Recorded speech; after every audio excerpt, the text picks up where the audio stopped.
Recent discoveries have even challenged what we thought we knew, revealing feathered raptors and showing us that some dinosaurs may have had color, a vibrant, surprising world. The story of dinosaurs is a story of Earth's most dramatic transformations, from the mighty Tyrannosaurus Rex, a king of predators, to the long-necked Brachiosaurus, a living tower, to the truly strange Tyrannosaurus, with its enormous scythe-like claws. These creatures lived in a world of shifting continents, changing climates, and evolving ecosystems. The world of dinosaurs, a prehistoric saga stretching over 165 million years, a time of unimaginable giants and bizarre, magnificent creatures, a lost world, resurrected through fossils, bones, and scientific discovery, and a testament to the relentless march of evolution. Join us on a journey to the very beginning, the start of the prehistoric era, a journey into deep time. The Earth is approximately 4.5 billion years old, a figure determined through careful and precise scientific techniques like radiometric dating of the oldest rocks and meteorites. This immense age places our planet within the early stages of the solar system, which formed around the same time. The formation of Earth began with a swirling cloud of gas and dust in space, known as the solar nebula. Over time, gravity pulled this material together, leading to the coalescence of particles that eventually formed our planet. In its infancy, the Earth was a crucible of immense heat due to countless collisions with other celestial bodies, as well as the decay of radioactive elements within its core. This intense heat caused the entire planet to be molten for a considerable period. As the planet slowly cooled, a solid crust began to form, a thin skin over a fiery interior, allowing water vapor to condense and rain down for ages, creating the first oceans. This primordial environment was a world of intense volcanic activity and unimaginable change as the planet reorganized itself. An intriguing aspect of Earth's formation is the role of the moon. A widely accepted theory suggests the moon was created from debris resulting from a colossal collision between the young Earth and a Mars-sized body known as Theia. This event not only birthed our lunar companion, but also influenced the direction of evolution on Earth, creating conditions that would ultimately support life. During the Hadean Eon, the surface of the Earth was largely molten, subjected to a relentless meteorite bombardment. As remnants of the solar system's formation collided with the planet, temperatures soared, and volcanic activity was rampant, releasing gases and forming a thick, toxic atmosphere. The skies would have been filled with ash and vapor, making the air unbreathable. The Hadean Eon, spanning from the formation of the Earth to around 4 billion years ago, is characterized by extreme conditions that make it seem like a hellish environment. Named after Hades, the ancient Greek god of the underworld, this period is associated with intense geological and atmospheric activity that shaped the young planet dramatically. Yet, this tumultuous period was crucial in laying down the foundational elements necessary for the eventual emergence of life. Despite its infernal reputation, the Hadean Eon was a phase of significant evolution. As the planet cooled and stabilized, conditions began to shift towards more suitable environments, ultimately paving the way for the next eon, the Archean, where the first faint signs of life began to appear. Thus, while the Hadean Eon epitomized extremes, it also set the stage for the vibrant world that would follow. It was a time marked by chaos and fundamental transformation. As the Earth was in a constant state of turmoil, the oceans, if they existed at all, were likely made of acidic and boiling water, while the likelihood of life, as we know it today, was virtually non-existent. With no stable surface or hospitable environment, the conditions in the Hadean Eon were far from ideal. As the Earth continued to cool, these gases began to accumulate, creating a thick, toxic atmosphere devoid of free oxygen. As temperatures lowered sufficiently for the outer layers of the Earth to solidify, water vapor released by volcanic eruptions started to condense into liquid form. This water began to collect, to pool, eventually forming the first oceans. Research indicates that the majority of Earth's water may have originated from volcanic outgassing and possibly from icy comets or asteroids colliding with the planet, introducing additional water. The initial oceans were vastly different from what we know today, filled with dissolved minerals and potentially acidic in nature. They developed in a world still experiencing significant geological activity. The formation of the Earth's atmosphere and oceans was a gradual process that unfolded over millions of years, beginning in the Hadean Eon. Initially, when the planet was still molten and battered by meteorite impacts, the atmosphere primarily consisted of volcanic gases, including water vapor, carbon dioxide, hydrogen, and ammonia. Thus, the formation of the Earth's atmosphere and oceans marked the beginning of a critical evolution that would nurture diverse ecosystems throughout geological history, a process that would continue into the Archean Eon. The Archean Eon, which spanned from about 4 billion to 2.5 billion years ago, was a pivotal period in Earth's history, marked by significant geological and biological developments. One of the most remarkable events was the stabilization of the planet's crust.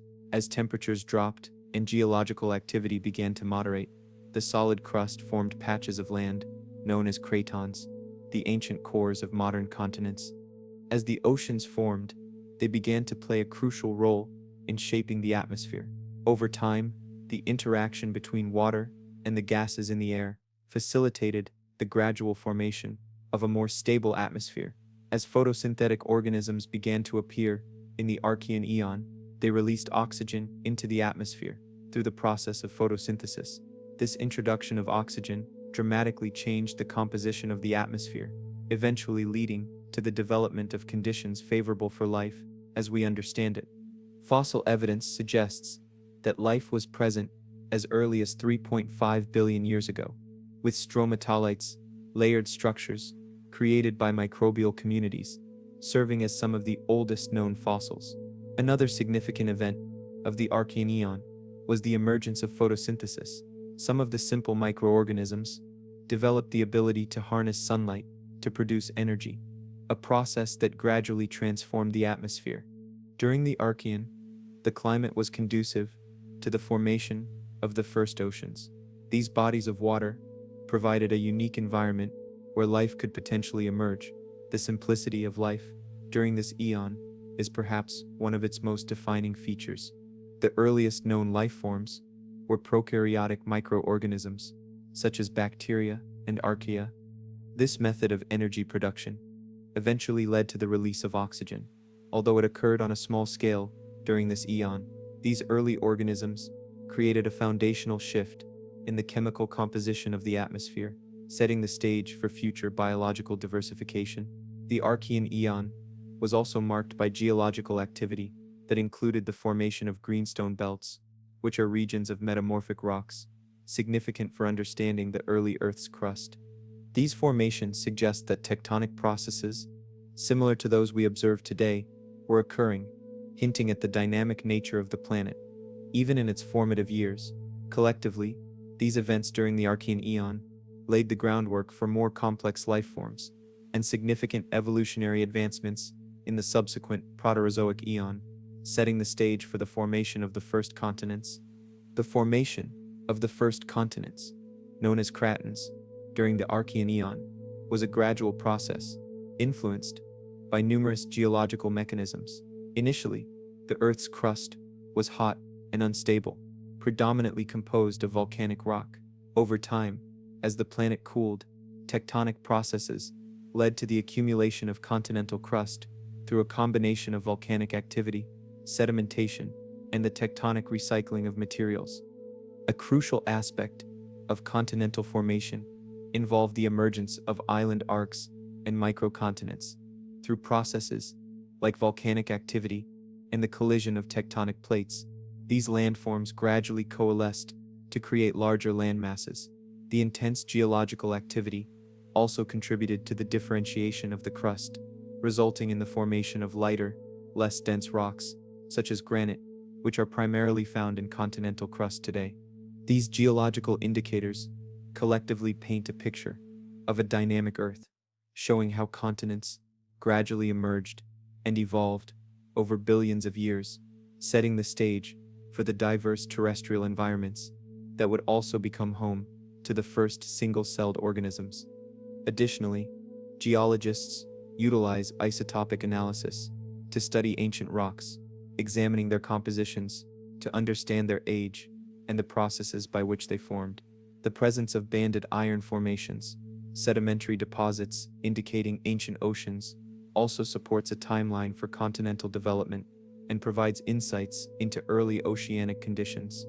Evidence of these early continents comes from various geological formations and ancient rocks.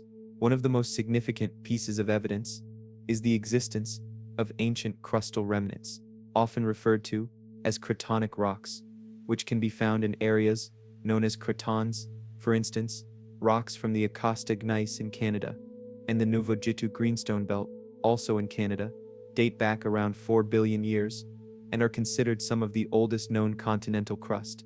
The first single-celled organisms began to appear on Earth during the Archean Eon, a time frame from around 4 billion to about 2.5 billion years ago.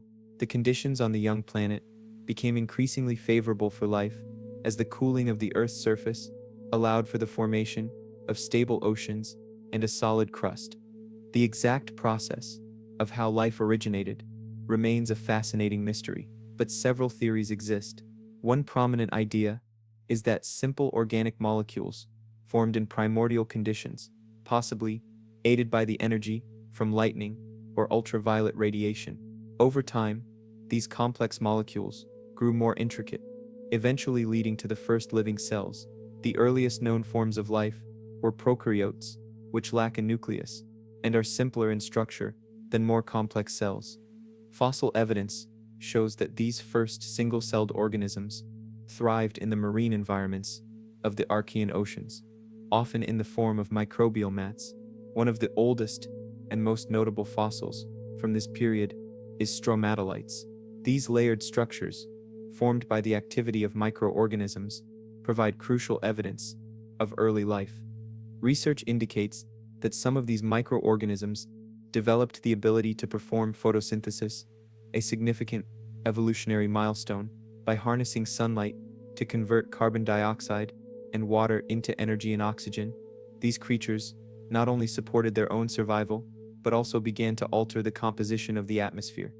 Thus, the emergence of single-celled organisms marked the beginning of a biological revolution that would ultimately transform the Earth, leading to the complex diversity of life we see today, a transformation that would continue through the action of stromatolites. Stromatolites are layered sedimentary structures formed by the activity of microorganisms, particularly cyanobacteria. These ancient formations emerged in shallow marine environments and serve as some of the earliest evidence of life on Earth, dating back to approximately 3.5 billion years ago. During the Archean Eon, the process of stromatolite formation occurs as these microorganisms trap and bind sediments, creating distinctive mats that grow upwards over time. The importance of stromatolites in Earth's history cannot be overstated. They provide a glimpse into the early biosphere, showcasing how simple life forms interacted with their environment. As colonies of cyanobacteria thrived, they performed photosynthesis, converting sunlight into energy while releasing oxygen as a byproduct. This gradual process contributed to the oxygenation of Earth's atmosphere, setting the stage for the eventual emergence of more complex life. Second, the increased availability of oxygen facilitated the evolution of aerobic organisms, which use oxygen to produce energy more efficiently than anaerobic processes. This advance opened up possibilities for diversification in life forms and ecological complexity. Additionally, the buildup of oxygen in the atmosphere resulted in significant geochemical changes, such as the formation of iron oxides from dissolved iron in ocean water. This led to the deposition of banded iron formations, which serve as important records of Earth's early atmospheric conditions. This phenomenon marked the beginning of the Great Oxidation Event, which occurred around 2.4 billion years ago. The rise of oxygen dramatically impacted the planet in several key ways. First, it enabled the formation of the ozone layer, a critical shield against harmful ultraviolet radiation allowing life to venture beyond the safety of aquatic environments. The Great Oxygenation Event, occurring around 2.4 billion years ago, marked a significant turning point in Earth's history, characterized by a dramatic rise in atmospheric oxygen levels. This monumental change was largely due to the activity of photosynthetic microorganisms, especially cyanobacteria. As these organisms thrived and proliferated in the oceans, they produced substantial amounts of oxygen as a byproduct of photosynthesis, gradually transforming the composition of the atmosphere. Initially, the environment was hostile to oxygen-dependent life forms, as oxygen was highly reactive and would form compounds with other elements, such as iron. This meant that much of the newly produced oxygen was absorbed by dissolved iron in the oceans, leading to the formation of banded iron formations, evidence of an oxygen-rich atmosphere beginning to emerge. The changes brought about by photosynthesis not only shaped the trajectory of biological evolution, but also transformed the Earth into a more hospitable planet, ultimately allowing for the flourishing of diverse life forms, all part of the Great Oxygenation Event. However, once the oceans became saturated with this iron, excess oxygen began to accumulate in the atmosphere, leading to a significant shift in planetary conditions. The impact of the Great Oxygenation Event on life was profound and multifaceted. One of the most significant changes was the creation of an environment where aerobic organisms could thrive. These organisms use oxygen to efficiently extract energy from organic molecules, leading to the evolution of complex, multicellular life. Overall, the Great Oxygenation Event not only reshaped the atmosphere and environment of our planet, but also set the stage for the biodiversity that followed, paving the way for the evolution of plants, animals, and ultimately complex ecosystems that would eventually lead to the first multicellular organisms. Conversely, the rise in atmospheric oxygen posed challenges for anaerobic organisms, which were adapted to low oxygen conditions. Many of these organisms faced extinction or were forced to adapt to new niches. In addition to biological changes, the Great Oxygenation Event led to the formation of the ozone layer, which protects life from harmful ultraviolet radiation. This development opened up new habitats on land, allowing life to expand beyond the oceans. The first multicellular organisms are believed to have evolved around 600 million to 1 billion years ago, during the late Precambrian, specifically in the Ediacaran period. This marked a major evolutionary milestone, transitioning from simple single-celled life forms to more complex multicellular entities. The Ediacaran biota features some of the earliest known examples of multicellular life, showcasing a variety of forms and structures that were quite different from anything seen before. Many of the organisms from this time were soft-bodied and resembled modern jellyfish or worms, but they did not resemble any current species precisely. Fossils, such as Dickinsonia and Charniodiscus, highlight the diversity of forms in this early group of multicellular organisms. They often exhibited simple body plans, with some displaying radial symmetry, and others showing signs of bilateral symmetry, a precursor to more complex organisms. These early multicellular creatures did not have hard parts, making their fossilization relatively rare. They lived in shallow marine environments and likely relied on diffusion for nutrient absorption, instead of specialized systems like those found in later organisms. The significance of this evolutionary transition lies in the cooperative arrangement of cells working together, allowing for greater complexity in structure and function. The evolution of multicellular organisms set the stage for the Cambrian explosion, a period beginning around 540 million years ago, when life diversified dramatically. This event marked the rapid emergence of most major animal groups, leading to an explosion of biodiversity that still shapes ecosystems today.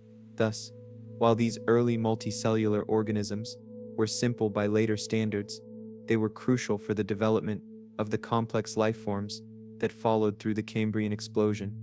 One of the key events during this time was the appearance of many phyla, a term used to classify groups of related organisms.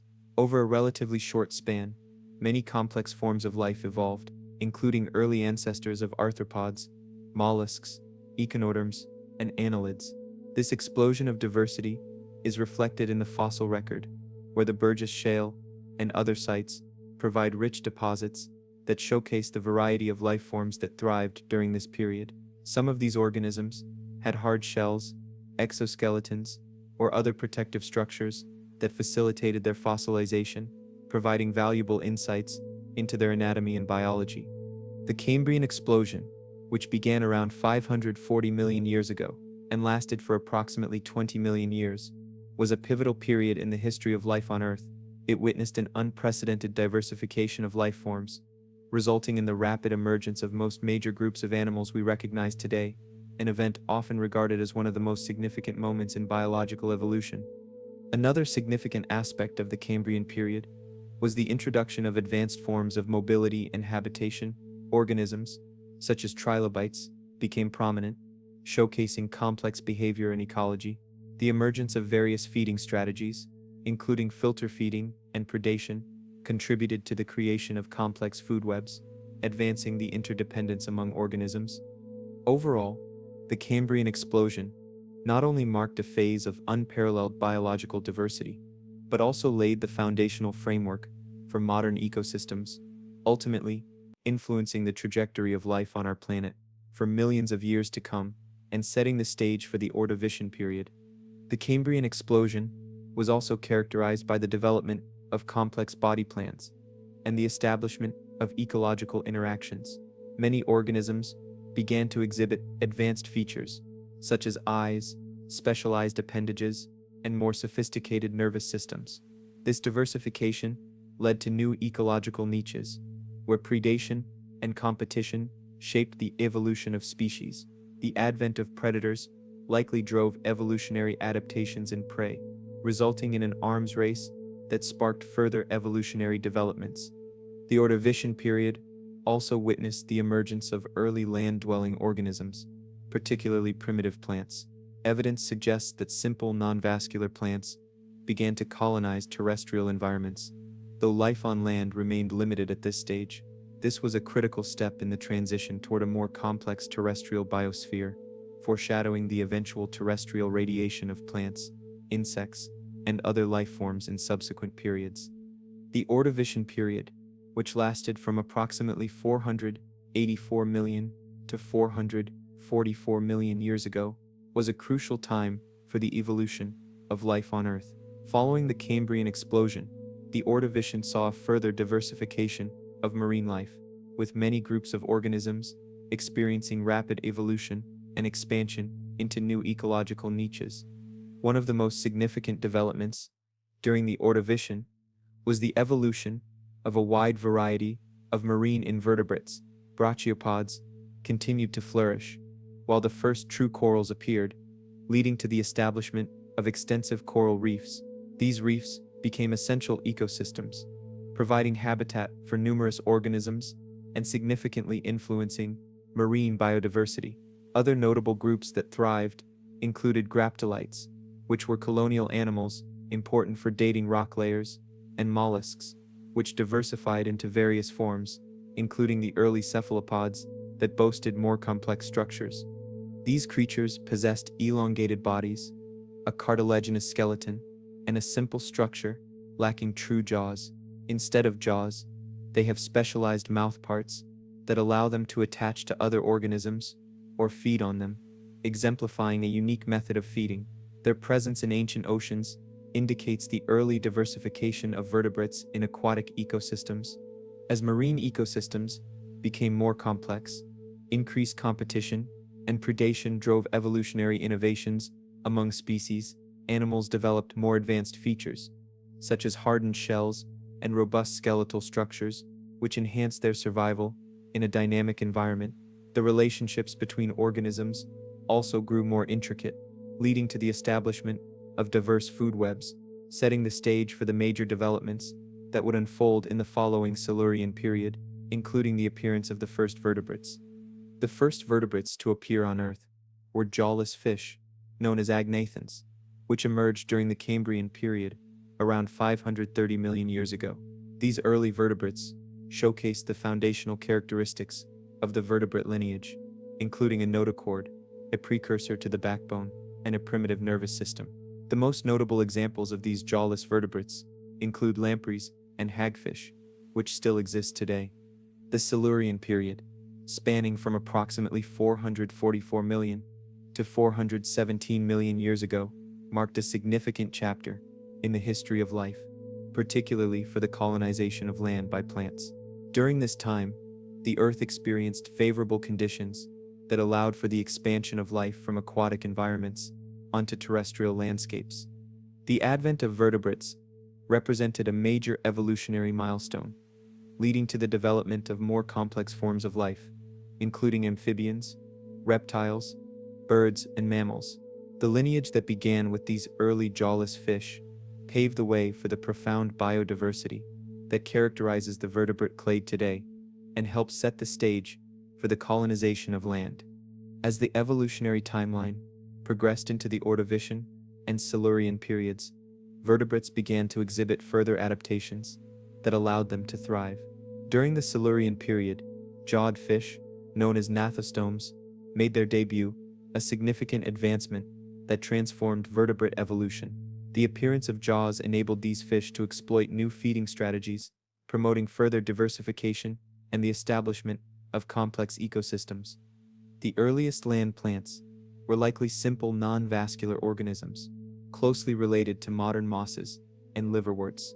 These pioneer plants had adapted to survive in moist environments, taking advantage of the availability of water and nutrients in the soil. One of the key adaptations that facilitated their establishment on land was the development of structures to anchor themselves in the soil, albeit rudimentary compared to the extensive root systems seen in later plants.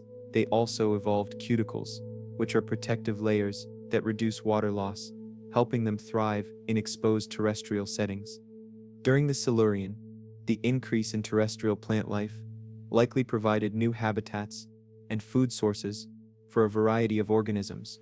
As plants began to evolve more complex structures, including vascular tissues, that allowed for the efficient transport of water and nutrients, they paved the way for further diversification in the following periods. This transformation not only marked a turning point in plant evolution, but also set the stage for the emergence of terrestrial ecosystems that would support a wide array of animal life, including those from the Devonian period. The colonization of land by plants had profound ecological implications. These early plants played a critical role in the stabilization of soils, which helped to prevent erosion and created more hospitable environments for other organisms. The presence of plants also contributed to the formation of more complex ecosystems, affecting local climates and altering patterns of erosion and sedimentation. Additionally, the Devonian period was crucial in the evolution of tetrapods, the ancestors of all land-dwelling vertebrates. Certain lobe-finned fishes began to develop adaptations for life on land, such as stronger limbs and lungs, paving the way for the transition from water to terrestrial environments. This pivotal progression marked the beginnings of amphibians, setting the stage for the eventual dominance of reptiles and mammals. The Devonian period, often referred to as the Age of Fishes, lasted from about 420 million to 360 million years ago. During this time, a remarkable variety of fish flourished in the oceans, establishing themselves as the dominant life forms. This period witnessed the evolution of numerous fish species, including the first appearance of both cartilaginous fishes, like sharks and rays, and bony fishes, which diversified into many different forms. Some of these fish developed notable adaptations, such as improved jaws and more complex skeletal structures, allowing them to become effective predators. While fish ruled the waters, the Devonian also saw significant developments on land. Plants began to transition from simple forms to more complex structures. Early vascular plants and the first true forests emerged, significantly altering the terrestrial landscape. These primitive plants, including species of ferns, horsetails, and the first trees, like Archaeopteryx, transformed not only the environment, but also the atmosphere, contributing to the increase of oxygen levels that sustained the evolutionary growth of land animals. The marine environment during the Devonian was also incredibly diverse, housing a plethora of invertebrate life forms. Coral reefs reached new heights, with corals and associated organisms creating complex ecosystems. The seas thrived with cephalopods, bryozoans, and trilobites, each playing critical roles in the ecological networks of their time. The Devonian period, through its diverse life forms and evolutionary advancements, laid essential groundwork for the ecosystems we recognize today, leading into the Permian-Triassic extinction event. The Permian-Triassic extinction event, occurring approximately 250 million years ago, stands as the most catastrophic extinction event in Earth's history.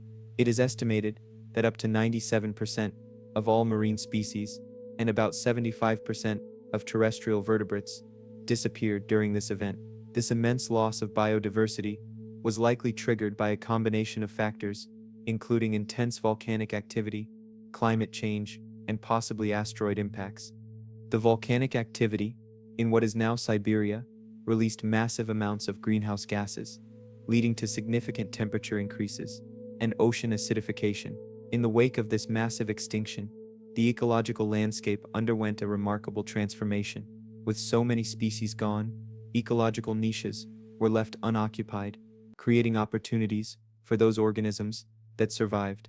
Among the survivors were early archosaurs and other reptiles, which were well positioned to adapt and thrive in the drastically altered environments.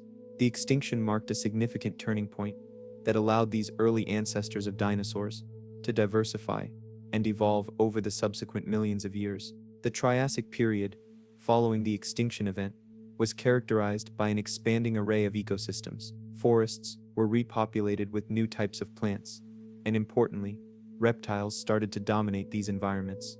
Among these reptiles were the first true dinosaurs, which began to appear in the late Triassic, showcasing a variety of forms and sizes.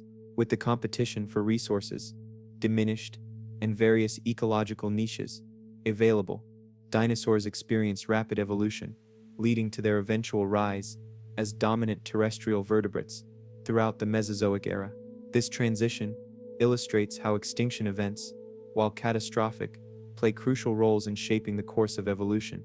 The Permian-Triassic extinction, despite the devastating loss of life, cleared the way for new life forms to emerge, setting the stage for the age of dinosaurs, which would rule for over 160 million years. The history of life on Earth is profoundly influenced by such events, showing the intricate balance of ecosystems, resilience of life, and ongoing evolution in response to change, a change that led to the emergence of the first dinosaurs. The first dinosaurs emerged during the late Triassic period, approximately 230 million years ago. These early dinosaurs were generally small and bipedal, with many resembling modern-day birds in certain ways. They had slender bodies and long tails, which helped with balance and agility. Among the earliest known dinosaurs are species like Eoraptor and Herrerasaurus, both of which were relatively lightweight and nimble, roughly the size of a dog. In terms of appearance, the first dinosaurs had features that reflect their evolutionary adaptations. They possessed sharp teeth that would have been effective for a diet of meat for the carnivorous species, whereas herbivorous dinosaurs developed flat grinding teeth suited for eating plants. Their limbs were positioned directly beneath their bodies, a key trait that distinguished them from many of their contemporary reptilian relatives, allowing for more efficient movement and supporting larger body sizes in their descendants. Despite their relatively modest stature, compared to later giants, these early dinosaurs exhibited a variety of forms and adaptations. Some were agile hunters, while others grazed on the lush vegetation that was proliferating after the Permian-Triassic extinction. The diversity in their body shapes and sizes laid the groundwork for the various dinosaur lineages that would evolve in the Jurassic and Cretaceous periods, leading to the iconic giant species we often think of today. As they adapted to different environments and ecological niches, the characteristics of these early dinosaurs set the stage for future diversification. This early phase of dinosaur evolution was crucial, signaling the beginning of a lineage that would dominate the terrestrial ecosystems for millions of years to come, evolving into enormous creatures and complex species that would capture the imagination of generations. and all of them evolved from a group of reptiles known as archosaurs. Dinosaurs evolved from a group of reptiles known as archosaurs, which also includes crocodiles and birds. This evolutionary journey began during the late Triassic period, when significant environmental and ecological changes presented new opportunities for survival and adaptation. The early archosaurs were characterized by their distinct skull structure and limb posture, traits that would ultimately influence the development of dinosaurs. Initially, the early archosaurs diversified into two main lineages, the Phytoceae, which led to modern crocodiles, and the Avametatarsalia, which paved the way for dinosaurs and their close relatives. One of the critical adaptations that distinguished the ancestors of dinosaurs was the arrangement of their limbs. These ancestors developed an upright posture, with legs positioned directly beneath their bodies, allowing for more efficient locomotion and greater speed. This adaptation was crucial for their survival in changing environments. As archosaurs continued to evolve, various traits began to emerge that would define the future dinosaurs. For instance, changes in skull shape and the development of diagnostic features, such as new types of teeth and more sophisticated respiratory systems, provided advantages in feeding and metabolism. Some small agile archosaurs began to exhibit characteristics associated with bipedal locomotion, enabling them to run faster. These adaptations were crucial, giving them an edge over other reptiles and paving the way for the dominance of dinosaurs in the Mesozoic era. This long evolutionary process, from early archosaurs to the first dinosaurs, demonstrates the power of natural selection and how incremental changes can lead to monumental shifts in the history of life on Earth. The Triassic period, spanning from roughly 252 to 201 million years ago, was a time of immense change and a crucial chapter in the story of dinosaurs. Following the catastrophic Permian-Triassic extinction, the world was a canvas for new life forms to emerge and diversify. The continents were still joined in a single supercontinent known as Pangaea, which profoundly influenced global climate and ecosystems. The climate was generally hot and dry, with vast deserts in the interior of the supercontinent, while coastal regions experienced monsoons. This environment, while harsh, provided the conditions necessary for the evolution of new plant and animal life. Reptiles began to dominate the terrestrial landscape, with various groups competing for resources and niches. Among these were the early dinosaurs, though not yet the giants of later eras. They were becoming increasingly efficient and successful. The late Triassic saw the rise of a number of key dinosaur groups, including early sauropodomorphs like Plateosaurus, which would give rise to the massive long-necked dinosaurs, and various theropods, the ancestors of great predators like T-Rex. The Triassic period also witnessed the evolution of other notable creatures, such as the first true mammals, small and shrew-like, living in the shadows of the emerging dinosaurs. Marine reptiles, like ichthyosaurs and plesiosaurs, thrived in the oceans, while pterosaurs, the first flying vertebrates, took to the skies. These coexisting animal groups highlight the richness of Triassic ecosystems and the ongoing process of evolution, as different life forms adapted to fill every possible niche. The supercontinent of Pangaea was the single, unified landmass that existed during the late Paleozoic and early Mesozoic eras, formed by the collision of earlier continents. Pangaea was a world of extremes. Its immense size led to a climate characterized by vast deserts in the interior due to the absence of oceanic moisture, while coastal areas were more temperate. This geography played a key role in shaping the evolution of Triassic life. The continuous landmass allowed for the widespread migration of species, leading to a degree of uniformity in flora and fauna across what would one day become vastly different continents. Evidence of this unity can be seen in the fossil record, where the same or similar species of plants and animals are found on continents that are now separated by thousands of miles of ocean. For example, fossils of the Triassic reptile Dinosaurs are found in Africa, India, and Antarctica, providing strong evidence that these landmasses were once connected. Pangaea's existence was a major factor in the diversification of Triassic life, including the early dinosaurs. As the supercontinent began to break apart in the late Triassic and early Jurassic, it would lead to a new phase of evolution, as species became isolated and adapted to their new separate environments, ultimately creating the conditions for the Jurassic period. The dinosaurs of the Triassic period, though smaller than their later relatives, were diverse and already showing signs of the evolutionary success to come. One of the most famous examples is Colophysis, a slender, bipedal theropod that lived in what is now North America. Roughly the size of a modern-day deer, Colophysis was an agile hunter with a long neck and a graceful body. Fossils of this dinosaur, often found in large bone beds, suggest they may have lived and hunted in packs, a behavior that would have given them an advantage over larger, more solitary prey. Another notable Triassic dinosaur was Plateosaurus, one of the earliest large herbivores. It was a sauropodomorph, a group that would eventually include the towering, long-necked dinosaurs of the Jurassic. Plateosaurus was bipedal and had a long neck for reaching high vegetation, showcasing an adaptation for a plant-based diet. Its existence demonstrates that the foundations for the two main dinosaur groups, the meat-eating theropods and the plant-eating sauropods, were laid early in the dinosaur lineage.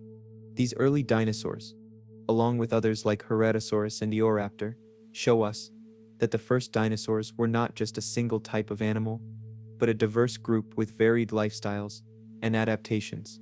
Their success in the Triassic period was a result of their upright posture, efficient metabolism, and ability to adapt to the changing environment of Pangaea.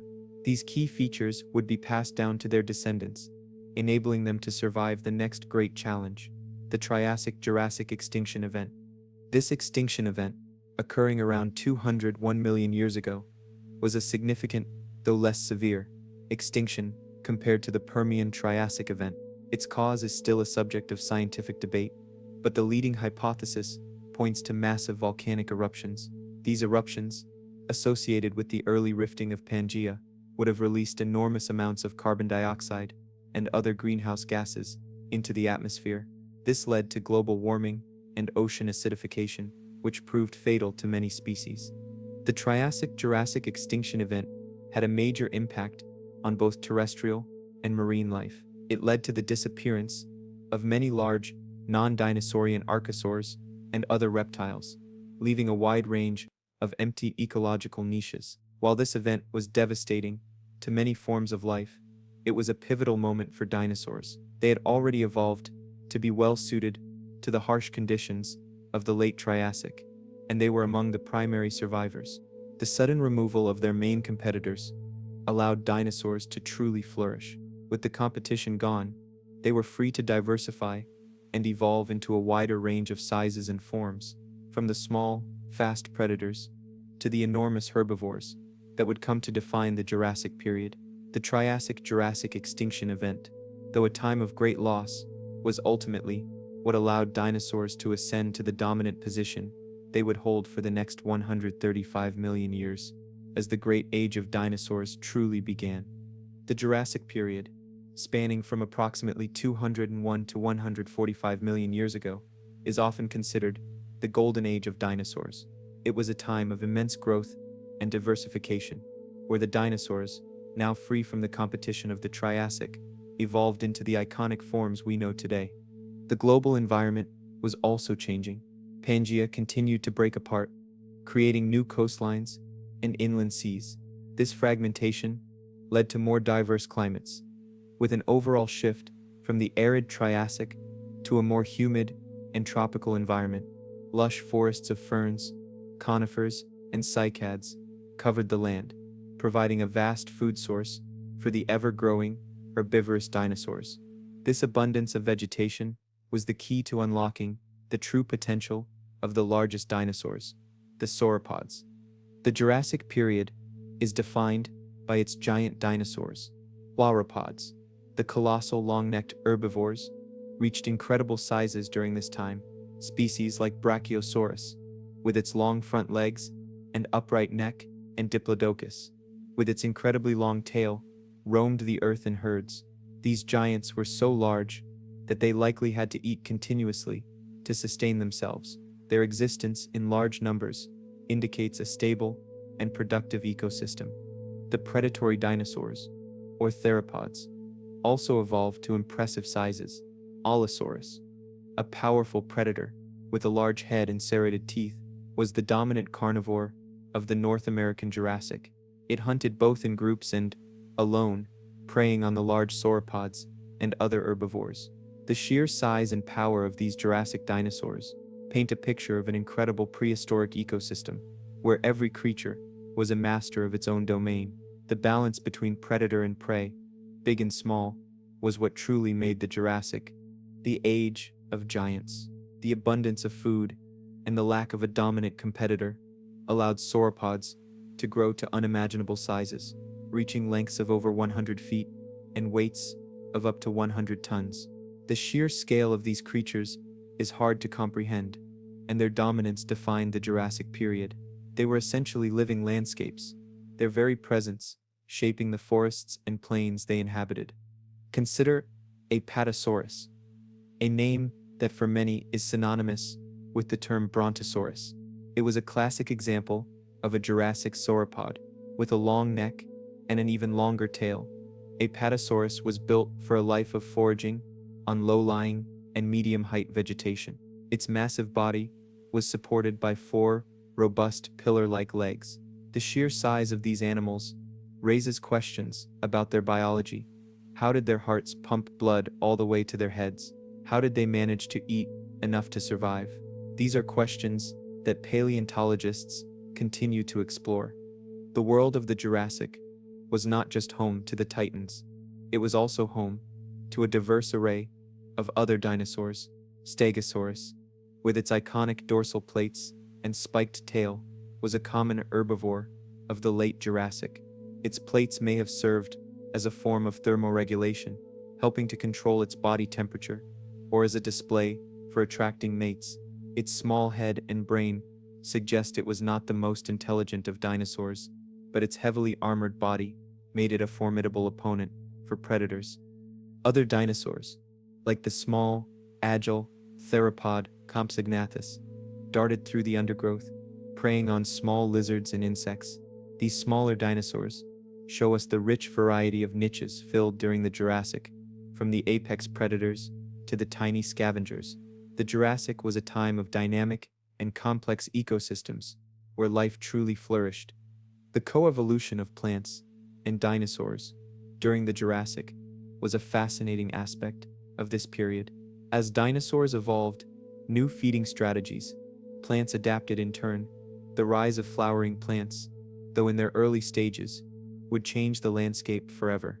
Meanwhile, the dominant plants of the Jurassic were gymnosperms, such as conifers, cycads, and ginkgos, which provided the primary food source for the large herbivores.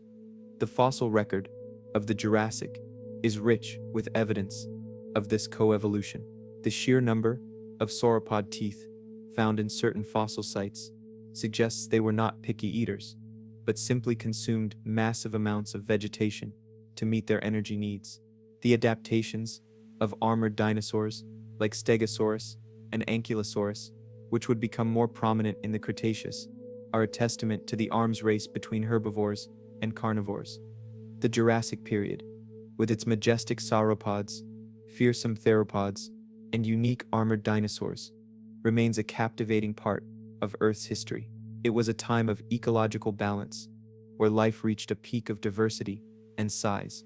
As the Jurassic drew to a close, the world was set to experience another dramatic shift, a change that would lead to the rise of new dinosaur species, and the final, incredible chapter of their story, the Cretaceous period, and ask new questions.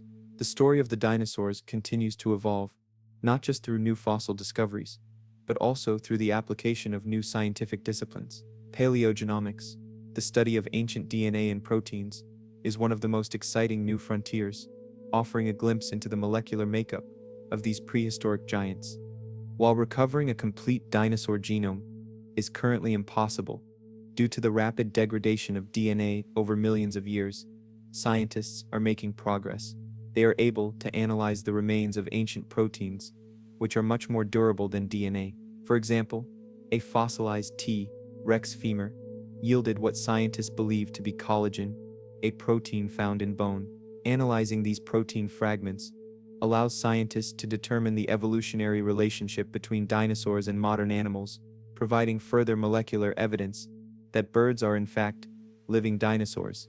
This field is still in its infancy, but it holds the potential to unlock new secrets about dinosaur physiology, metabolism, and even the color of their skin and feathers. Another area of active research is the paleo environment. Scientists are now using a variety of techniques to reconstruct the climate, atmosphere, and vegetation of the Mesozoic era with incredible detail. By studying the isotopes of oxygen in fossilized teeth and bones, they can estimate the ancient temperatures and even the seasonality of the environment. The presence of certain types of pollen and spores can tell us about the types of plants that were growing in a specific area, providing a more complete picture of the dinosaurs' ecosystem. This deeper understanding of the paleo environment is changing our view of how dinosaurs lived. We now know that they weren't just living in a static, tropical world, but one that experienced significant climate change. From periods of extreme heat to colder, more seasonal periods, this changing environment would have driven evolution, forcing dinosaurs to adapt or face extinction. The discovery of dinosaurs in polar regions, for instance, has shown us that some species were able to survive and thrive in environments that were once thought to be uninhabitable for them.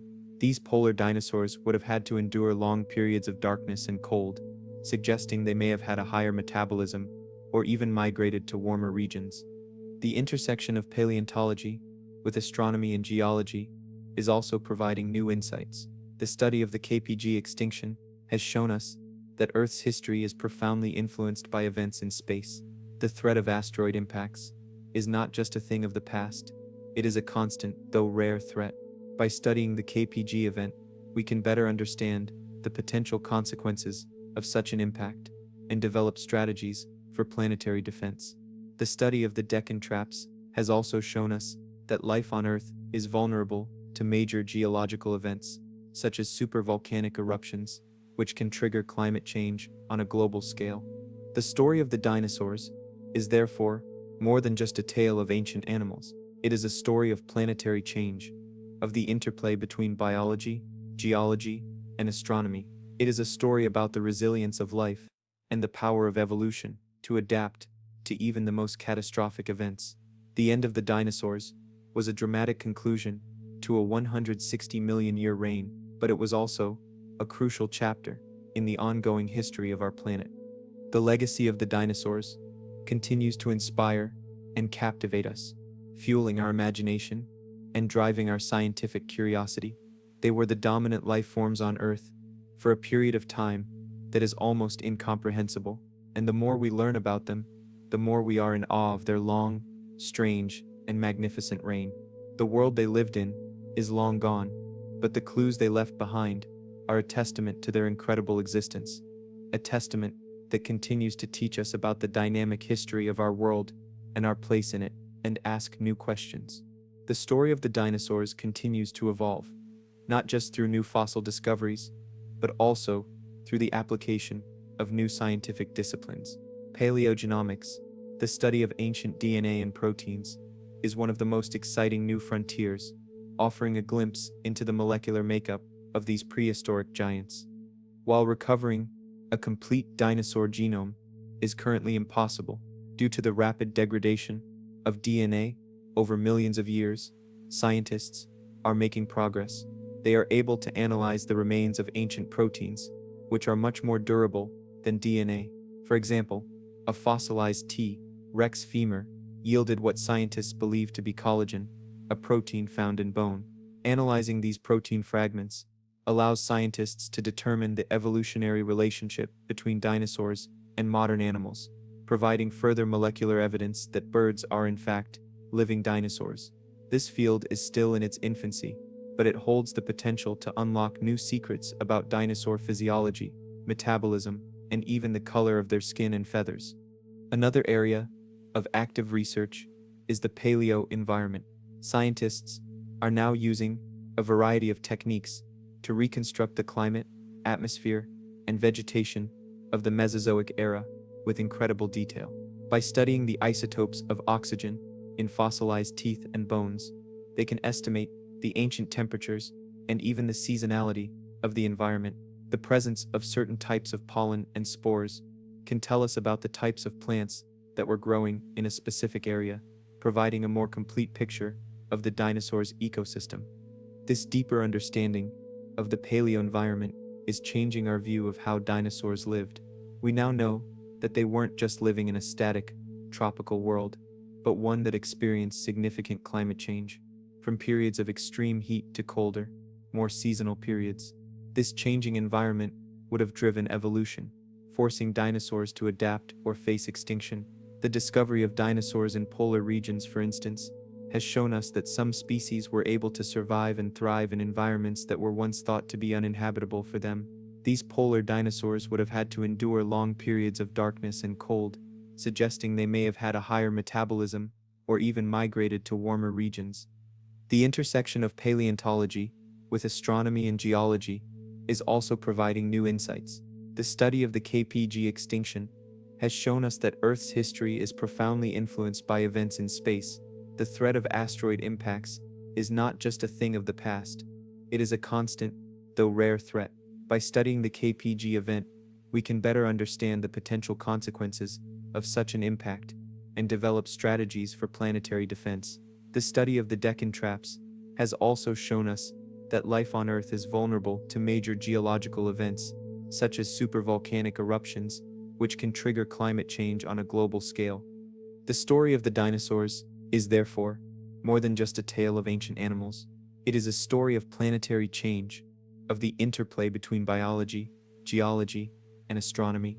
It is a story about the resilience of life and the power of evolution to adapt to even the most catastrophic events.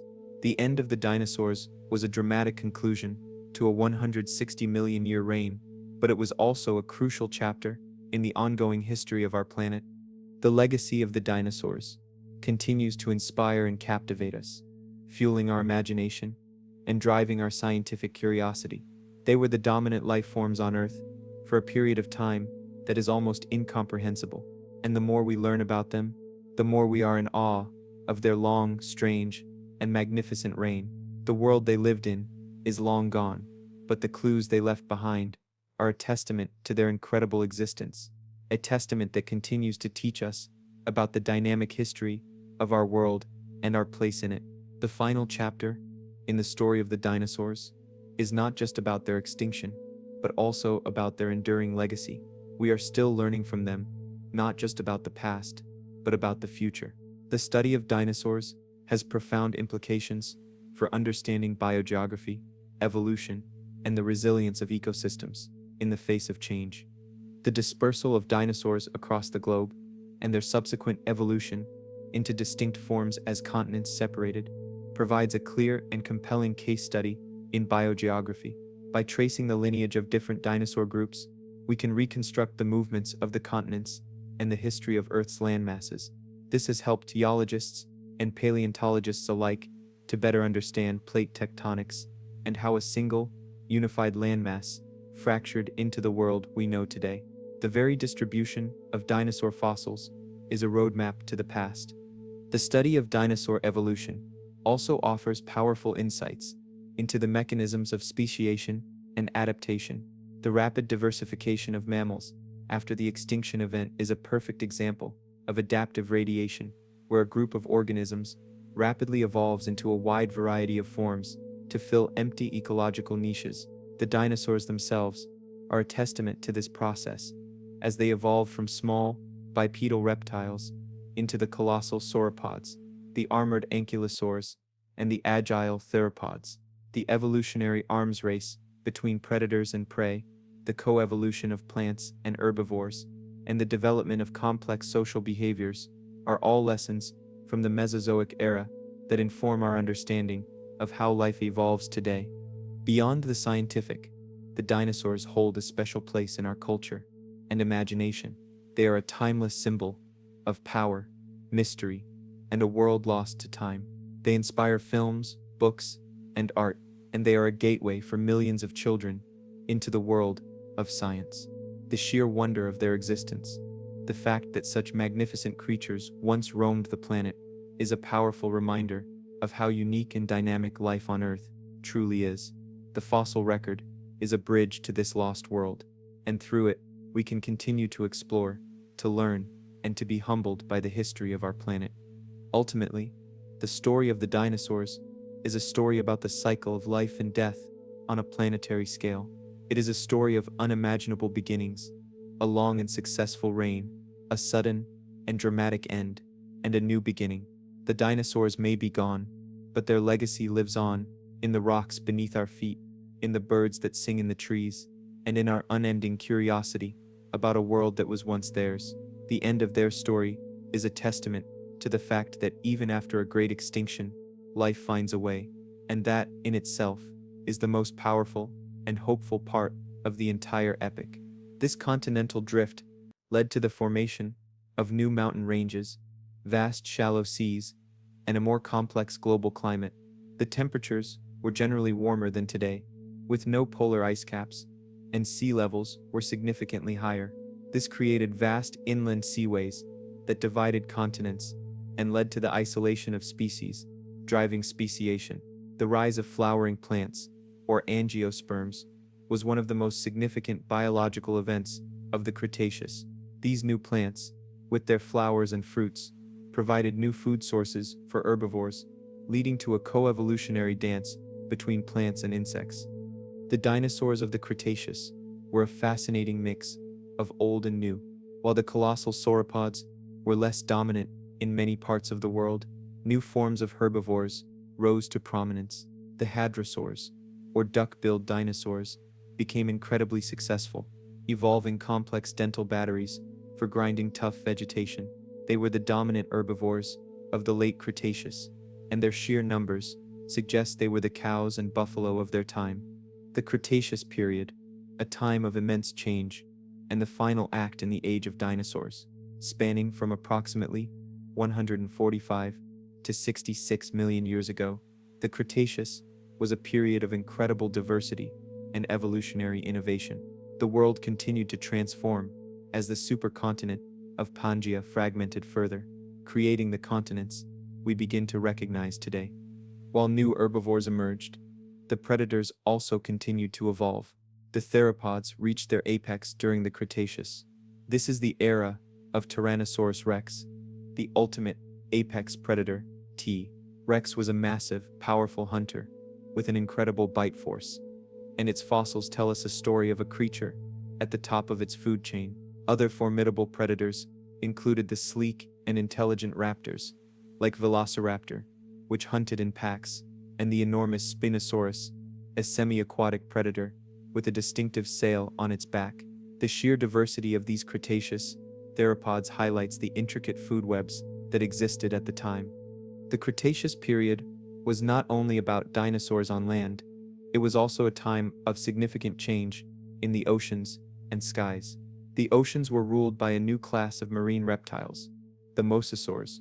These immense lizards, related to modern-day monitor lizards, were the apex predators of the seas, reaching lengths of up to 50 feet. They preyed on giant turtles, sharks, and other marine life. Another iconic group that flourished were the ceratopsians, or horned dinosaurs, like Triceratops. These herbivores were built like rhinos, with massive frills and horns that they likely used for defense against predators and in displays of dominance. The ankylosaurs, heavily armored dinosaurs with a club on their tail, were also abundant. They were essentially living tanks, impervious to most predators, a testament to the evolutionary arms race between predator and prey. In the skies, the pterosaurs continued to dominate, but they reached their largest sizes during this period. Quetzalcoatlus, a pterosaur with a wingspan of over 30 feet, was one of the largest flying animals of all time. It was a true giant of the air, and its existence is a marvel of evolution. The first true birds, having evolved from a lineage of feathered dinosaurs in the Jurassic, were also becoming more diverse, setting the stage for the modern avifauna we see today. The end of the Cretaceous period and the Mesozoic era was marked by a cataclysmic event. The Cretaceous Paleogene KP gene, extinction, approximately 66 million years ago. This event, which wiped out all non-avian dinosaurs, was likely caused by a massive asteroid impact. The evidence for this is strong and points to a site in the Yucatan Peninsula of Mexico. The impact would have caused a global firestorm, followed by a sudden and dramatic shift in climate. The impact plunged the world into darkness as dust and debris filled the atmosphere, blocking out the sun. This led to a global winter, causing temperatures to plummet and plant life to die off. Without their primary food source, the large herbivorous dinosaurs starved, and their predators soon followed. The extinction was sudden and widespread, affecting not just dinosaurs, but a vast majority of life on Earth. The extinction of the dinosaurs remains a powerful reminder of the fragility of life on Earth and the profound role that catastrophic events can play in shaping the course of evolution. It was a dramatic and decisive end to a 160 million year reign, a reign that was filled with both magnificent giants and complex ecosystems. Yet their legacy lives on, not just in the bones we unearth, but also in every bird that flies today. The end of the dinosaurs was also the beginning of a new chapter, a chapter of recovery and the rise of a new dominant life form, mammals. While the dinosaurs, in their great terrestrial forms, vanished, not all life was lost. A few select groups of animals were able to survive this cataclysm. The birds, the direct descendants of a lineage of feathered dinosaurs, survived and went on to fill the empty niches left by their larger relatives. Small mammals, living in burrows, were also able to endure the initial impact and the subsequent global winter. Their survival was key, as it allowed them to inherit the Earth and begin a new age, the Cenozoic, the age of mammals. The Cenozoic era, the era we live in today, began with a world reshaped by a cosmic catastrophe. With the large dinosaurs gone, the stage was set for the incredible diversification of the surviving mammals, a process that would ultimately lead to us. But before we get to that, let's turn our attention back to the magnificent creatures that came before and explore some of the more mind-blowing facts about their anatomy and behavior. One of the most fascinating aspects of dinosaur biology is their skeletal structure. The bones of dinosaurs weren't just simple frameworks, they were dynamic, living tissues that hold a wealth of information about how these animals lived.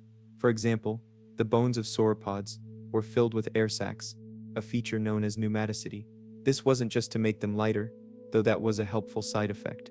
This system of air sacs, connected to their respiratory system, allowed for a highly efficient one-way airflow through their lungs, much like in modern birds. This incredible respiratory system would have been essential for sustaining the high metabolism of such enormous animals, providing the oxygen needed to power their bodies.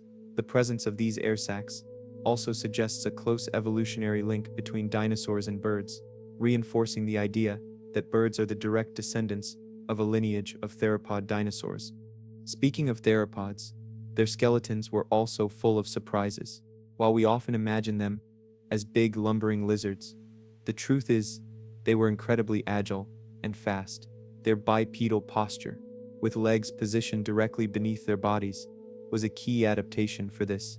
The S-shaped curve in the necks of many theropods, like T-Rex, allowed for great flexibility and a powerful strike, and their tails, often held straight out behind them, were not just a counterbalance.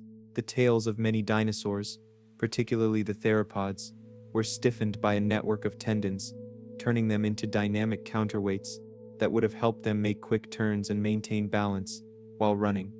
The anatomy of a dinosaur's brain is another area of ongoing research. We can't study their brains directly, but we can learn a lot by examining the endocasts, molds, of the inside of their brain cases. These endocasts reveal that while dinosaurs generally had small brains relative to their body size, they weren't necessarily unintelligent. The sensory areas of their brains, particularly the olfactory bulbs, were often well developed, suggesting a keen sense of smell. The brains of some theropods, like T-Rex, show a large cerebrum, indicating a capacity for more complex behaviors. The study of dinosaur brains is a slow and meticulous process, but it's one of the few ways we can peer into the minds of these ancient giants. Dinosaur behavior is a topic that has captivated us for generations. While we can't observe them directly, we can infer a great deal from the fossil record. The discovery of dinosaur nests and eggs, for instance, has provided incredible insights into their reproductive behavior. The eggs of dinosaurs were not all the same. They came in various shapes and sizes, from the large spherical eggs of sauropods to the elongated, more bird-like eggs of some theropods. The presence of nests in groups, like those found in sites like Egg Mountain in Montana, suggests that some dinosaurs, particularly hadrosaurs, nested in colonies and may have exhibited communal nesting behaviors, possibly even caring for their young after they hatched. We also have evidence of social behavior.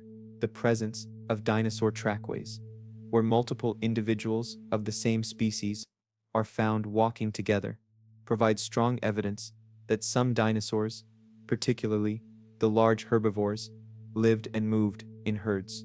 The long parallel lines of sauropod tracks, for example, suggest that these animals walked in single file, a behavior that would have offered protection from predators and facilitated migration. This herd behavior would have been a crucial survival strategy for the large, slow-moving herbivores in a world filled with formidable predators. Predatory behavior is another area of intense study. While we often imagine solitary predators like T-Rex hunting alone, there is some evidence to suggest that at least some theropods hunted in packs. The discovery of a group of Allosaurus skeletons and their prey, a Diplodocus, at a single site suggests that they may have worked together to take down large prey. The sheer size of some of the large herbivores would have made them incredibly difficult to hunt alone, so cooperative hunting would have been a highly effective strategy. The feathered dinosaurs are perhaps one of the most exciting and paradigm-shifting discoveries of the last few decades. While it was once assumed that all dinosaurs had scaly skin, we now have overwhelming evidence that many theropods were covered in feathers. Fossils from China, in particular, have revealed exquisitely preserved impressions of feathers on dinosaurs like Sinosauropteryx and Microraptor. These weren't just simple feathers. Some were complex and colorful, indicating that feathers may have evolved for purposes other than flight, such as insulation, display for mating, or camouflage. The discovery of feathered dinosaurs has not only revolutionized our understanding of dinosaur appearance, but has also solidified the evolutionary link between dinosaurs and birds, making it clear that birds are in fact living dinosaurs. Another mind-bending aspect of dinosaur life is their size and growth. We often think of dinosaurs as having been born big, but the truth is, they started as small hatchlings and grew to their massive sizes at an astonishing rate.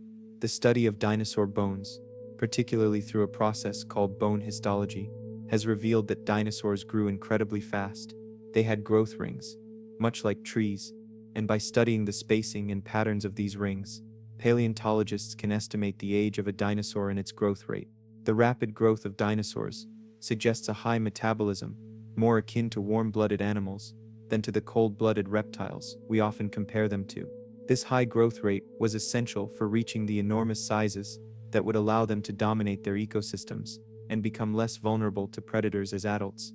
The sheer variety of dinosaur forms is also a testament to their evolutionary success. The ornithischian dinosaurs, or bird-hipped dinosaurs, included all the herbivores with their diverse array of defenses, from the frills and horns of the ceratopsians to the plates and spikes of the stegosaurs. The saurischian dinosaurs, or lizard-hipped dinosaurs, included both the colossal sauropods and the predatory theropods.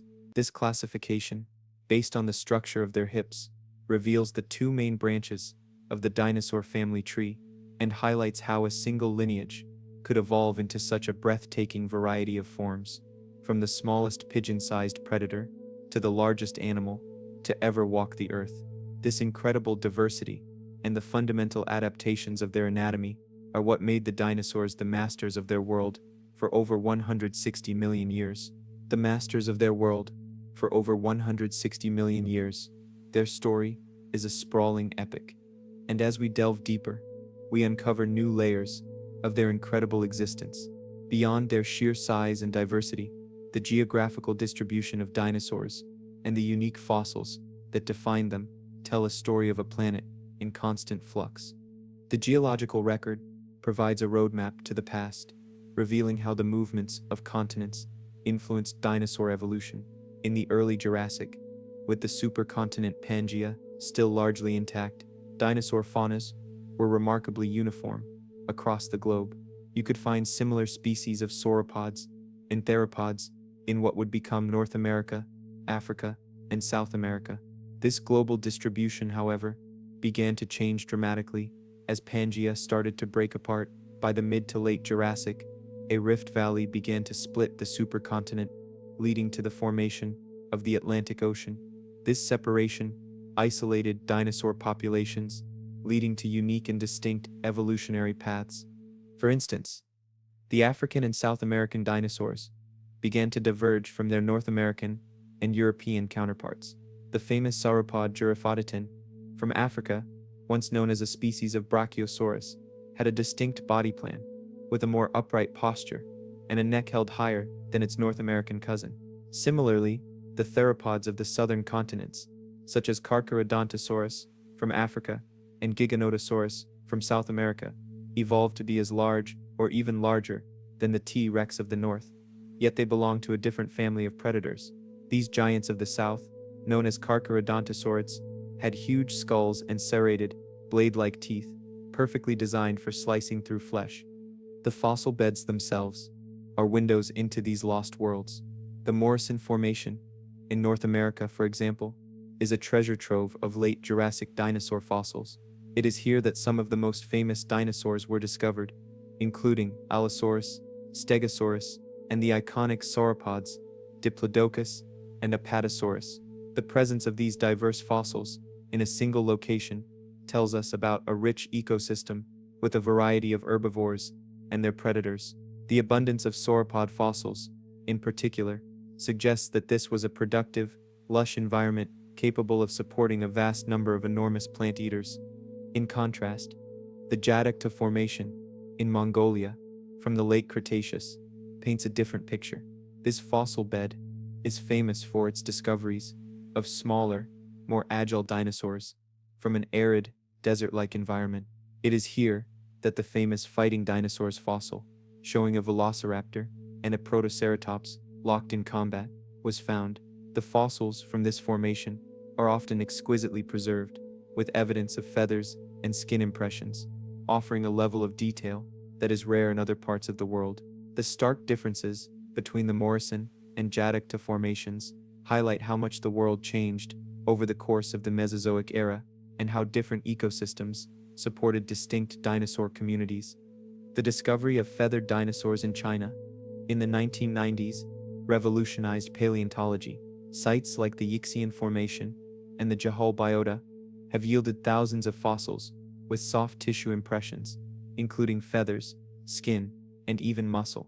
The discovery of dinosaurs like Sinosauropteryx, with its primitive downy filaments, and Microraptor, with its long feathers on all four limbs, provided irrefutable evidence of the dinosaur-bird link. These fossils didn't just show that some dinosaurs had feathers, they showed the gradual evolution of feathers from simple filaments to complex structures, proving that feathers were a dinosaur invention long before birds took to the sky. Another mind-blowing aspect of dinosaur paleontology is the use of trace fossils. These are not the bones of the dinosaurs themselves, but rather the preserved evidence of their activities. Dinosaur footprints, or trackways, are the most common type of trace fossil. They can tell us about an incredible range of behaviors, from how fast a dinosaur walked or ran, to whether they lived in groups. The famous trackway at the Paluxy River in Texas shows the footprints of a sauropod being followed by a theropod, a tantalizing glimpse of a prehistoric predator-prey interaction. Coprolites, or fossilized dinosaur dung, are another invaluable source of information. The contents of these coprolites can tell us about a dinosaur's diet. A coprolite from a T. Rex, for example, revealed bone fragments from a hadrosaur, confirming its predatory nature and its ability to crush and digest bone. These trace fossils, though less glamorous than a complete skeleton, are often more informative about the day-to-day lives of dinosaurs than a collection of bones. The immense size of the sauropods, the largest animals to ever walk the earth, raises questions about their physiology and metabolism. For years, scientists debated whether these giants were warm-blooded, endothermic, or cold-blooded, ectothermic. A new body of evidence, however, suggests a third possibility, mesothermy. This is a state of metabolism between warm-blooded and cold-blooded, where an animal can maintain a higher body temperature than its surroundings, but does not regulate it as tightly as a warm-blooded animal.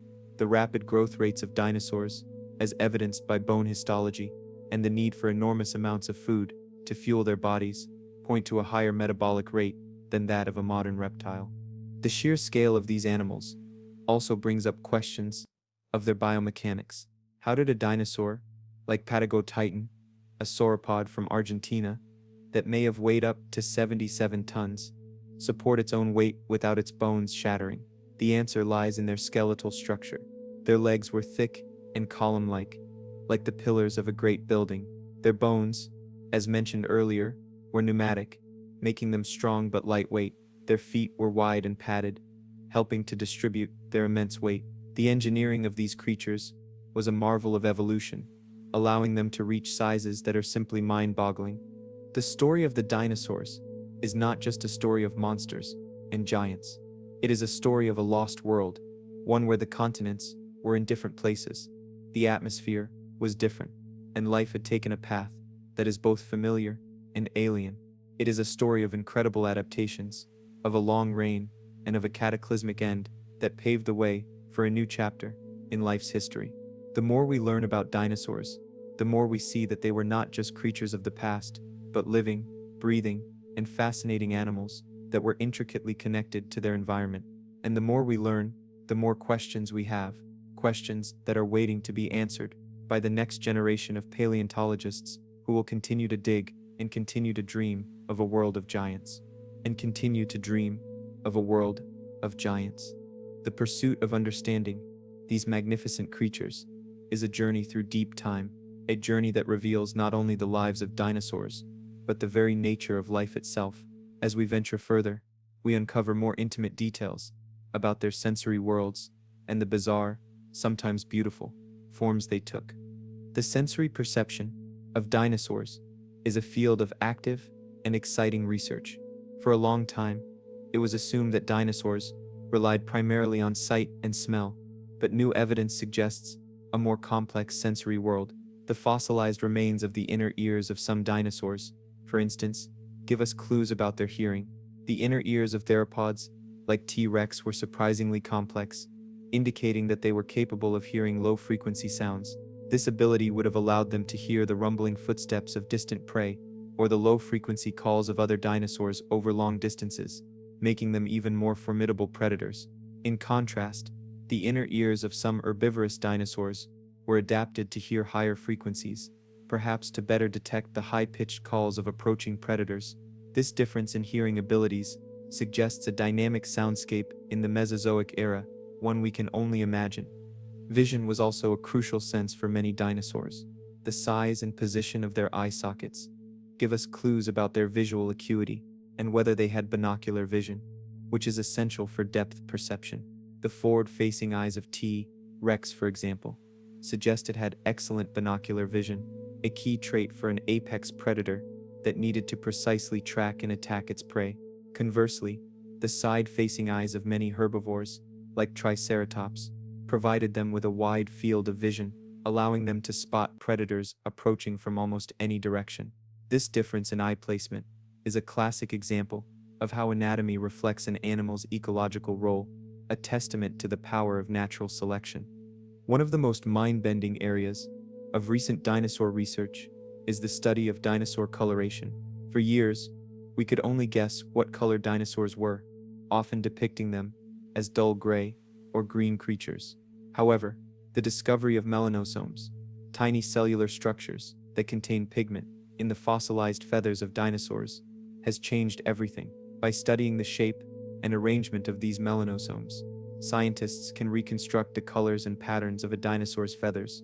For example, the small feathered dinosaur Sinosauropteryx, was found to have a reddish-brown, striped tail, and a face with a mask-like pattern. The four-winged dinosaur Anchiornis had black and white stripes on its feathers, and a reddish crest on its head. These discoveries tell us that the world of the dinosaurs was a vibrant, colorful place, filled with animals that used color for camouflage, display, and communication. The bizarre and beautiful forms that dinosaurs took are also a source of endless fascination.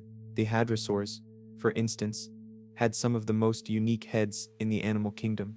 Their crests, which came in a variety of shapes and sizes, were not just for show.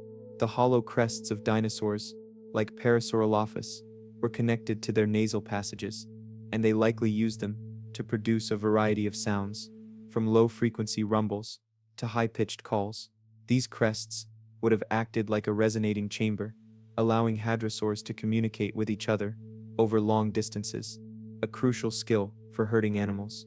The sounds they made would have been a fundamental part of the Cretaceous soundscape, an ancient chorus lost to time. The armored dinosaurs, such as the Stegosaurs and Ankylosaurs, took the concept of defense to an extreme. The plates on a Stegosaurus are a source of constant debate among paleontologists. Were they for defense, or for thermoregulation, to absorb or release heat, or for display? The latest research suggests a combination of all three.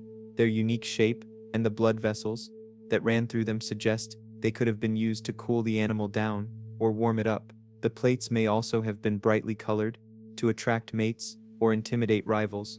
The ankylosaurs, on the other hand, were pure defensive machines. Their bodies were covered in a mosaic of bony plates and scutes, and their tails ended in a massive bony club that could have been used to deliver a crushing blow to a predator's leg. The evolution of these complex defenses, from the frills and horns of a triceratops to the plates and clubs of the ankylosaurs, is a clear sign of an evolutionary arms race between herbivores and carnivores. The formidable predators of the Cretaceous, like T. rex, would have required equally formidable prey to sustain themselves. The presence of these highly specialized defensive features is a testament to the power and danger of the predators they faced, a delicate and dangerous balance that defined their ecosystems. The sheer scale of the largest dinosaurs, the sauropods, also raises some truly mind-bending questions about their thermoregulation. Could an animal the size of a patagotitan have been cold-blooded? The sheer volume of its body would have made it difficult for it to cool down, even if its metabolism was low. Scientists have proposed a phenomenon known as gigantothermy, where an animal's immense size allows it to maintain a stable, high body temperature without a high metabolic rate, simply because of its large volume-to-surface area ratio. This concept suggests that these dinosaurs were neither strictly warm-blooded nor cold-blooded, but something in between, a unique physiological adaptation to their colossal size. The story of the dinosaurs is one of incredible diversity and complex adaptations, from their keen senses and colorful appearances to their intricate social behaviors and unique physical forms. They were far more than just terrible lizards. They were living, breathing animals, masters of their world for an unimaginable span of time. And as we continue to unearth new fossils and apply new technologies to old discoveries, we are constantly reminded that our understanding of them is still in its infancy. Their story is still being written, one bone, one feather, and one trackway at a time, a story that leads us to the final, awe-inspiring moments of their reign, the end. The end, the final chapter, in the age of dinosaurs, is a poignant and dramatic one, a story of a long reign that came to a swift and catastrophic conclusion. The Cretaceous-Paleogene (KPG) extinction event, approximately 66 million years ago, wiped out the non-avian dinosaurs and a vast majority of life on Earth. But our understanding of this event has evolved dramatically over time, revealing a far more complex picture than a simple, single moment of impact. For decades, the cause of the dinosaur extinction was a great mystery. Theories ranged from disease and climate change to a gradual decline in their populations. However, in 1980, a father and son team of scientists, Luis and Walter Alvarez, made a groundbreaking discovery.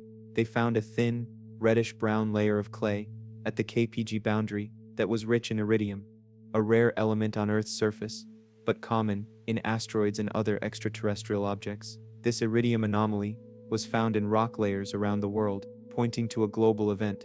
The Alvarez hypothesis proposed that a massive asteroid, roughly 6 to 9 miles wide, had struck the Earth, causing the extinction. The discovery of the Chicxulub crater in the Yucatan Peninsula of Mexico provided the smoking gun. This immense crater, over 110 miles in diameter, was dated to 66 million years ago, precisely the time of the KPG extinction. The scale of the impact is almost beyond imagination.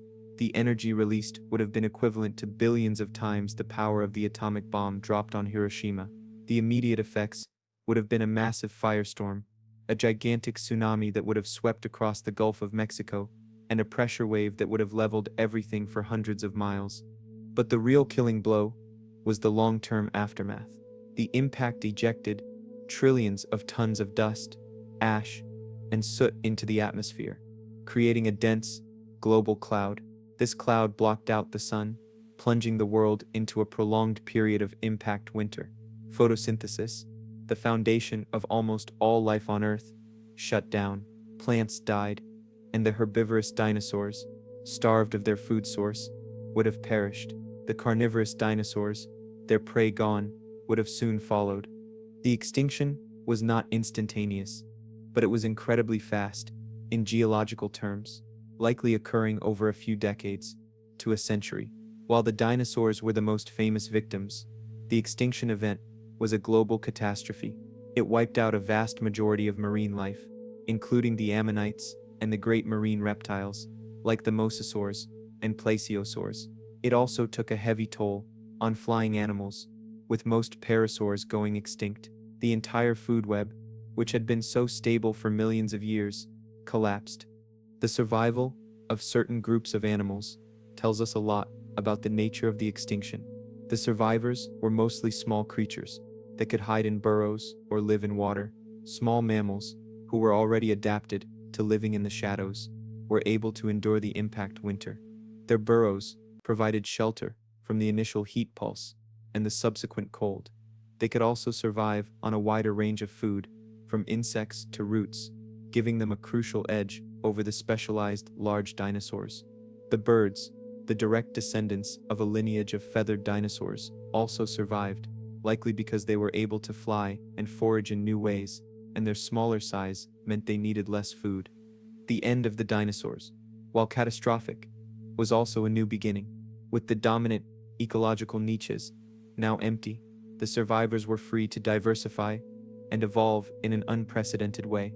The age of mammals, the Cenozoic era, began in the immediate aftermath of the extinction. Mammals, which had been small and insignificant for over 100 million years, began to grow in size and fill the roles that the dinosaurs had once occupied.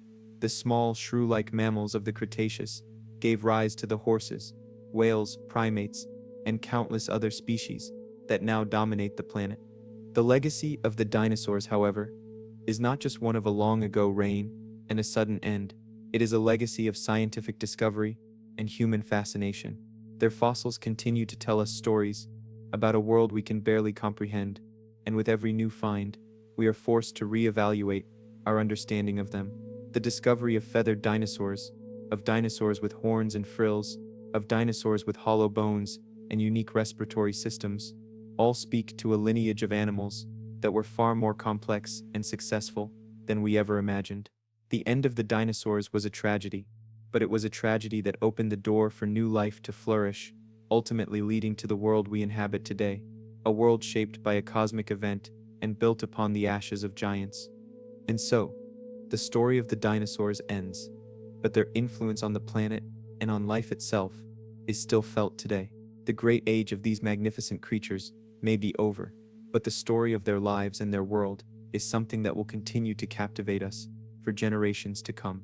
For generations to come, the study of dinosaurs is a continuously evolving science, with new discoveries constantly challenging old assumptions. Paleontology is not just about digging up old bones, it's about a meticulous, painstaking process of reconstruction, using a variety of scientific tools and technologies to piece together the lives of these ancient animals. One of the most important tools in modern paleontology is CT scanning. By using powerful X-rays, paleontologists can create a three-dimensional view of a fossil, even when it's still encased in rock.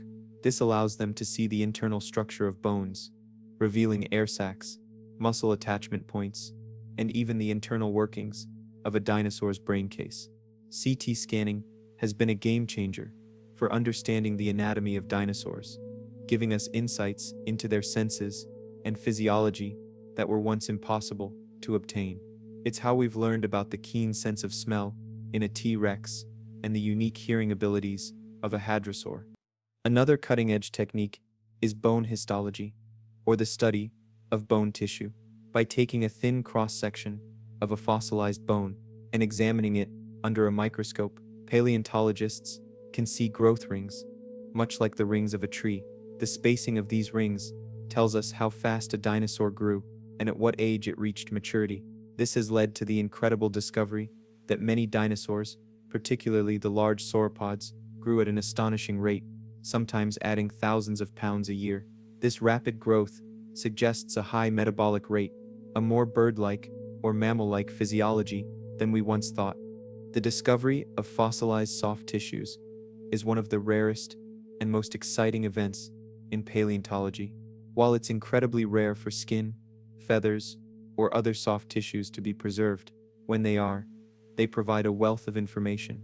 The famous mummy of a hadrosaur, known as Dakota, found in North Dakota, preserved incredible details of its skin, including scales, texture, and muscle impressions. This fossil has allowed scientists to study the skin of a dinosaur in unprecedented detail, giving us a much more accurate picture of its appearance. The fossils from China's Jehol biota have gone even further, preserving not just feathers, but also the melanosomes within them, allowing for the reconstruction of dinosaur coloration. Biomechanical analysis is another field that has revolutionized our understanding of dinosaur locomotion and behavior. By using computer models and engineering principles, scientists can simulate how a dinosaur would have moved, how strong its bite was, or how fast it could run. We can model the forces exerted on a T-Rex's jaw to understand its incredible bite force, or simulate the running gait of a velociraptor to determine its speed and agility. This type of research takes us beyond just looking at the bones and allows us to see these creatures as dynamic living machines. The constant flow of new discoveries from around the world is what keeps the science of paleontology so vibrant. New species of dinosaurs are being discovered at a rate of one every few weeks. In the last 2 decades alone, we have discovered some truly incredible dinosaurs, such as the feathered Tyrannus, a tyrannosauroid from China that was covered in downy filaments, and the massive sauropod Patagodon, which is now considered one of the largest animals to ever walk the earth. These discoveries are not just about finding new animals, they are about filling in the gaps in our understanding of dinosaur evolution and how they adapted to a changing world. The ongoing work in paleontology is a testament to the fact that the story of the dinosaurs is far from complete. There are still vast areas of the world that have yet to be explored for fossils, and new technologies are constantly being developed to unlock the secrets hidden within the bones we already have. The more we learn, the more we realize how little we know. The incredible reign of the dinosaurs, their epic evolution, and their dramatic end are a powerful reminder of the deep history of our planet and the forces that have shaped life as we know it.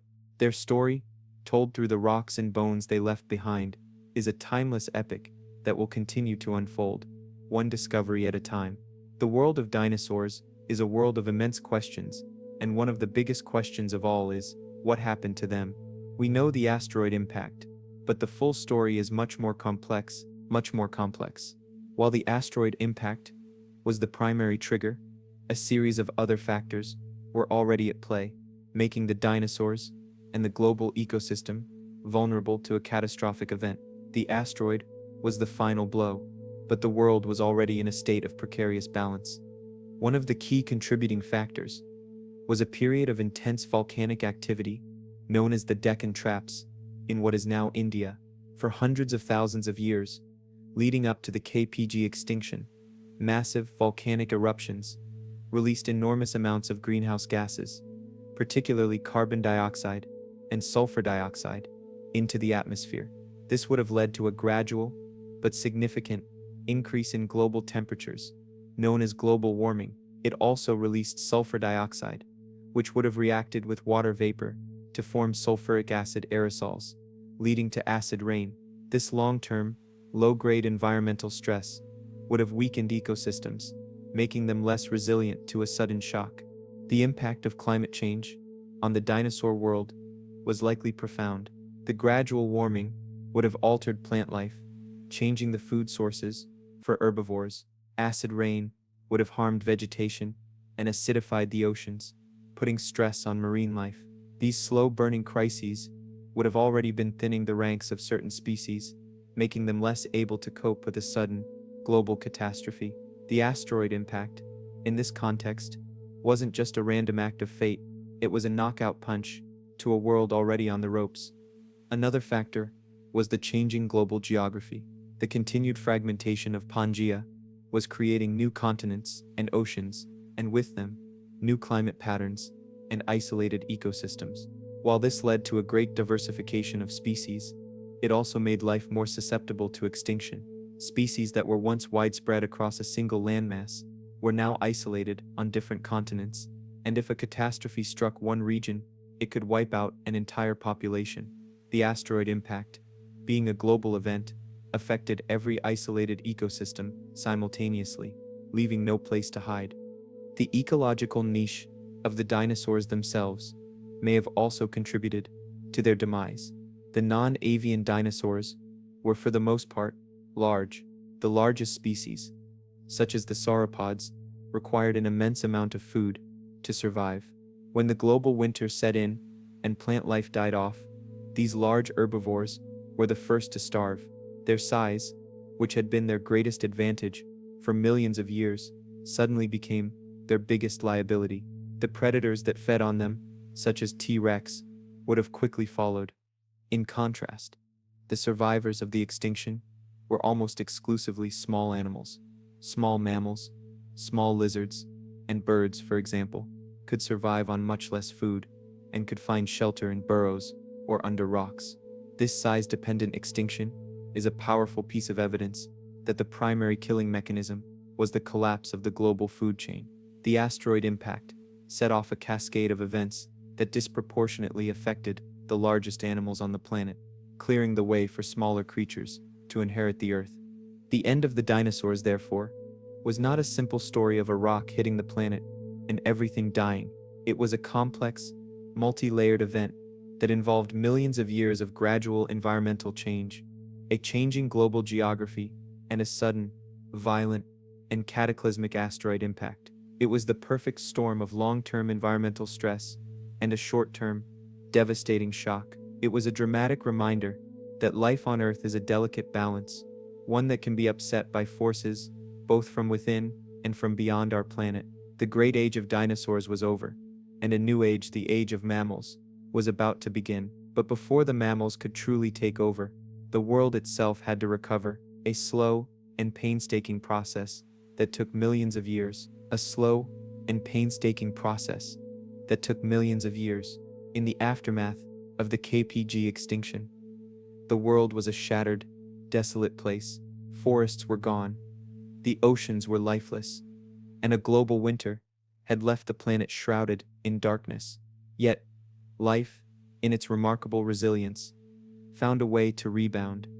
The global recovery, after the extinction, was a gradual process, but it laid the foundation for the ecosystems of today. The first to recover were the plants. As the atmospheric dust from the impact settled, sunlight began to return. Ferns and other fast-growing plants, which were already well adapted to colonizing disturbed environments, were among the first to reappear. A layer of fossilized fern spores, known as the fern spike, is found in the rock record immediately above the KPG boundary, a powerful sign of a world in recovery. Over time, as conditions improved, flowering plants and new types of trees began to return, eventually rebuilding the forests that had been lost. In the oceans, the recovery was also slow. The acidification of the oceans, from the impact and subsequent acid rain, had devastated marine life. The ammonites, which had been a dominant group of marine invertebrates for millions of years, were completely wiped out. However, the plankton and other small marine organisms that survived the initial chaos began to repopulate the oceans. This gradual rebuilding of the marine food web eventually led to the rise of new forms of marine life, including the ancestors of modern sharks and whales. The mammals, the great survivors of the extinction, seized the opportunity. For over 100 million years, they had been small, nocturnal, and living in the shadows of the dinosaurs.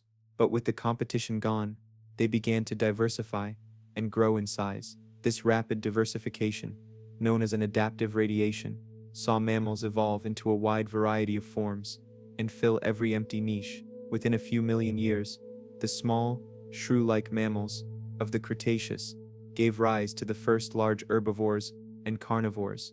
The Paleocene epoch, the first epoch of the Cenozoic era, was a time of recovery and growth. The world was still hot and humid, and the mammals were small, but by the Eocene epoch, approximately 56 million years ago, mammals had truly taken over. This was the time of the first horses, the first bats, and the first whales. These animals were not yet the forms we recognize today. The first horses, for example, were small, dog-sized animals with multiple toes, but their existence is a testament to the power of evolution to fill a void. The story of the Cenozoic is one of constant change, driven by evolving climates and the ongoing fragmentation of continents. The global climate cooled over time, leading to the formation of polar ice caps and a series of ice ages. This cooling and the formation of new mountain ranges and grasslands led to the evolution of new forms of life, from the woolly mammoths of the Pleistocene to the humans of today. The end of the dinosaurs was a tragedy, but it was a tragedy that was necessary for the world we inhabit. Without the extinction of the dinosaurs, it is unlikely that mammals would have ever reached their potential. The world would have remained a place dominated by giants, and our own species would likely never have had the chance to evolve. The asteroid that struck the Earth was not just an agent of destruction, it was also a catalyst for a new age, an age that would be defined by the rise of new life forms, a different kind of life, one that would eventually become dominant. The world of dinosaurs was over, but their legacy lives on, not just in the birds that fly above us, but in the very fabric of our own existence. Their story is a reminder of the delicate and dynamic balance of life on Earth, a story that continues to unfold as we explore the fossil record and ask new questions. The more we learn about the dinosaurs, the more we are in awe of their long, strange, and magnificent reign.